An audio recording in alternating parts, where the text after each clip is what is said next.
باوکی ڕاکێشا ئەم میلەت کوردی ئێمە کە منەی بینم خەریکت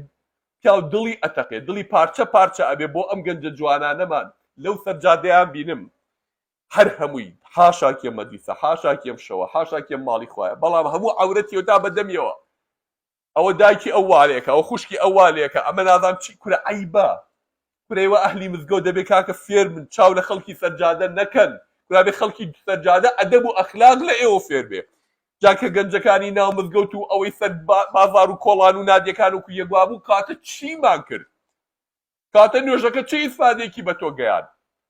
کە تۆ ڕۆشتیتە ماڵەوە چووی بەگشت دایکتا چووی بەگشت باوکتا سەلامێکە لە باوکت نەکرد دەستی باوکت ماچ نەکرد دەستی دایکت ماچ نەکرد قسەی ڕەکت پێوتن گوێنە پێفرۆشتن ئەی چیمان کرد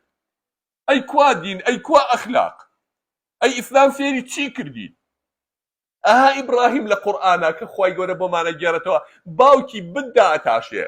ئاگرەکەنەوە ئیبراهیم سووتێنن باوکی بە باوەش چیلکەداریێنێ بۆ ئاگرەکەی کوڕەکەی خۆشکاڵی بیسووتێنن ئەم مەلعونەی کوڕم چونکە بتەکانی شکاندووە کەچی ئیبراهیمە دەڵێ باوک گیان یا ئەبەتی باوک گیان کاکە زمان تا شیرین بێ لەگەڵ دایک و باوکتانە دوو ئاەت لە مزگەوت فێرە بیە ڕۆیتەوە وەڵا بە باوکە کافری وەڵا دەنە تۆ نوێژەکە قبوڵ نییە وەڵا دایە تۆ نازانم چ کورە کاکە هێواش